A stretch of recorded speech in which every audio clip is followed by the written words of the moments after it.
Hi guys and welcome. These are your handover videos for your Bailey Unicorn Vigo. These are essentially a basic walkthrough on how to set up and operate the caravan as if you were coming on or off site. So starting off first, you have your black hitch head here and your black lever, which you have to have pulled up like so, that you can then wind the jockey wheel down onto the tow ball. Once it's on, it will snap that handle back down, push up that red button and expose a green ring. You then have your breakaway cable just here. The breakaway cable has to be used through the eye point if you have one. If not, wrap it around the tow bar. It is fitted with 13-pin electric, so if you are running with a 7-pin adaptation, make sure to bring yourself an adapter. And then you also have a gas strut handbrake. Now, with these, a lot of people will just flick it up once and they'll hear a little bit of a click. Make sure you do pull it all the way back, as you don't want it to roll backwards thinking that you've put it all the way up and you haven't. Then jockey wheel on the side used to level it. 2 points either side and 2 points at the back. You have inserts for your legs. The caravan itself will come with a leg winder, or you can get yourself a 19mm drill bit and a power drill just to make it that bit quicker. Do not attempt to jack up or level the caravan using your legs. They are simply used for stabilisation. So first level, using the jockey wheel, then put down all 4 corner steadies. Now we are running with our test equipment today here. So as you can see on the door side, I have a plug-in for the mains just here. Plugs in nice and easy, and that is now taking power into the caravan. You can run off-grid, however you won't have the options for your 240-volt sockets or your microwave. Then moving along this side, I have an acroll full of clean drinking water just here with the water pump. So remove that for a second. Water pump just plugs in by pressing it in, and then you can put that cap down to lock it into place. You have this plastic cap to go over the top of the acroll to make sure no nastiness gets in, and then at the bottom you have your strainer. Now it's crucial that the strainer sits at the bottom of the caravan, as otherwise it will just lead to coughs, splutters and gasping. As you can see, pushes in nice and easy, put that cap down and can't be removed. Next up, you have your flue. Your flue is used to get clean air in and out of your boiler when operating on gas. You don't have to do anything with this except make sure it's nice, clean and tidy. Then next to it you have your gas bottle locker. So as you can see, I'm using my test gas bottle just here that's plugged in on top. Now these black hoses will run for 5 years and this one is dated 2025. And that connects onto this regulator inside just there. So you hand tighten that as much as you can, and then essentially you just nip it up using a spanner to just make sure that it's nice and tight. You don't want it so it's ridiculously tight, as that puts pressure on the washer and can potentially lead in it to crack, which can lead to gas being leaked out. Once both sides are firmly connected for the gas hose, twist the gas bottle in the positive or open direction. Then moving along just here, you have these 2 caps, which is where your wastewater will come out of. You'll need some 28.5mm waste pipe that you can then feed into a waste master and empty out at the appropriate point on site. This wastewater is from both your showers and your sinks. Then lastly, we have your toilet function. So both these open up with your keys. So first up, you have your cassette toilet. Now the cassette toilet has to be pulled so that the cap is shut inside to be able to remove this. And to do so, you press up on the orange handle and pull out just like so. Now this orange handle can extend up and out to essentially work similar to a carry-on suitcase as such. Then once you're at your emptying site, twist that head to the side, open up that cap, and then what you want to do is tilt, and at the same time as tilting, continually pressing that vent button. Now what I would do as a recommendation, open that up, feed in some fresh water, a little bit of a shake, and again tilt and vent. Just makes it smell a bit nicer. Then on this cap you have measurements in both imperial and metric. That's for your blue chemical. Blue chemical goes into there, back onto the head, and then essentially you want to push it in just like so, so that that orange handle sits behind those white teeth. Then this top compartment, if I just open up using that, that is your flush tank.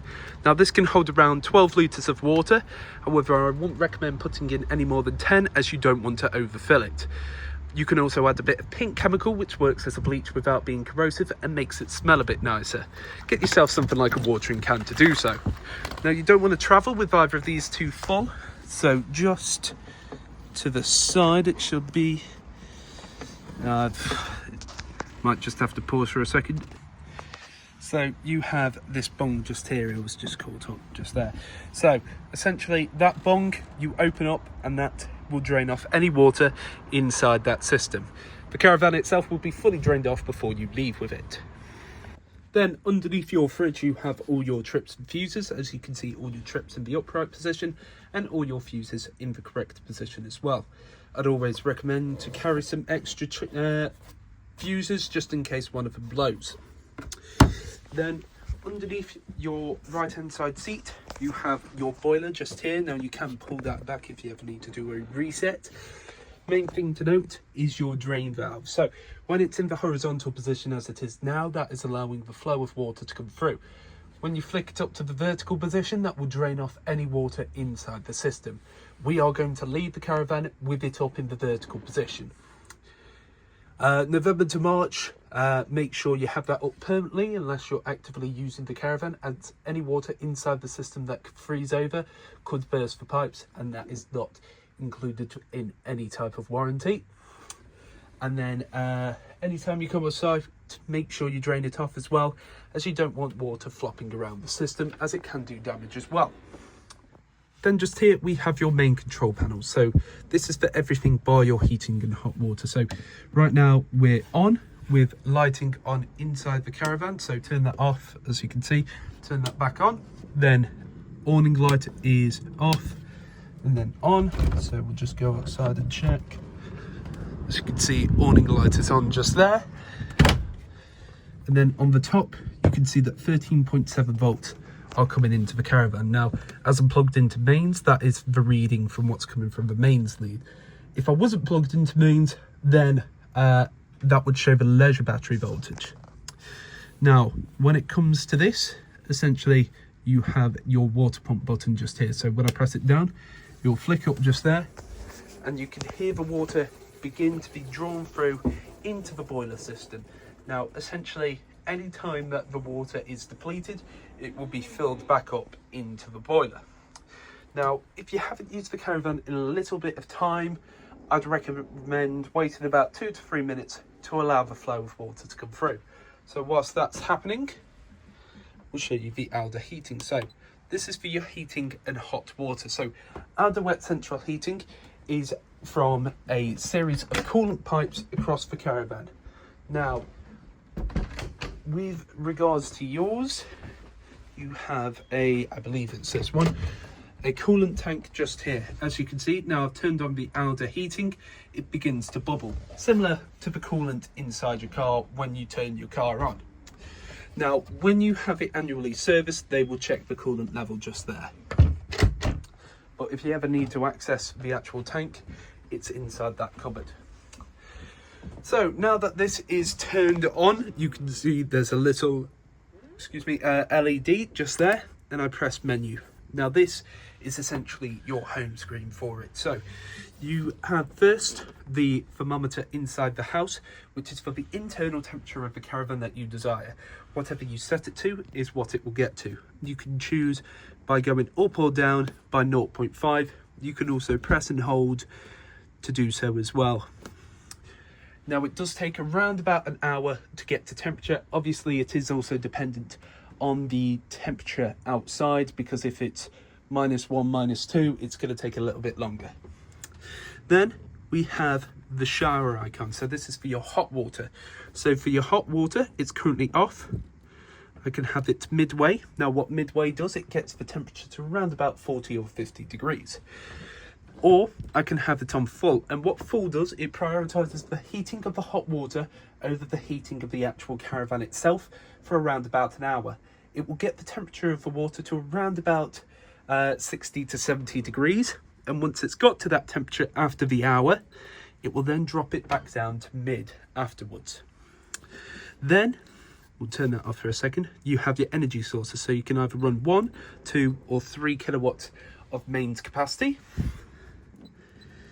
Or I can run strictly gas by pressing the gas icon there, or a mixture of gas in 1, 2 and 3. So you have the choice of either gas, mains or both. Now with the 3 kilowatt capacity, do be aware that some sites, especially if they're rather busy, will not have the capacity to do so. And to be honest, you only really need to utilise the gas if you're off grid. If you have the mains capacity, you may as well save your gas. Then you have some additional settings by pressing that cog just there. The settings themselves I'm not going to go through. If you'd like to learn what those do, please have a look inside your book packs, as we have set it to what we believe is the most user-friendly interface to use. Then, naturally, that screen will go away. You'll still have the LED to show you that it's on, but not the screen, so it disturbs you whilst you sleep. However, when I press in here, it comes up off and it shuts it off. Now quickly, just going back to this, I have the water pump down and I come over to my tap, open up on both cold and hot. And what you're looking for is a nice steady continuous stream. If there's any coughs or splutters, go outside and check that the strainer is sat at the bottom of the barrel, and also ensure that your drain valve is in the correct position as well. As you can see, I've got a nice steady continuous flow just here. Check it on both cold and check it on hot as well. And essentially what I'm doing here is opening it up and allowing the water to come through. As I have no heating on just here, you can see when I flick it over to hot, the stream isn't as vigorous as on mains. I'm not sure how well that shows up on the video. But essentially you want to let it run for around about 30 seconds so that you can see the water's coming through. So that shows you here as well on that LED when it was just on. So let me just run the water out a little bit. As you can see, that LED is on there, and then once the boiler is full, the LED will turn itself off. So just wait a second for that to come through and it will turn itself off, as you can see, meaning that the boiler is now full. And that is how to operate that section. Then just here we have your hot grill and oven. So everything on this operates on gas minus the electric plate. For the electric plate, just spin it to whatever gas mark and it will get to that temperature. Everything else you have to press in on the dial, twist it to the side, and then press your igniter just here.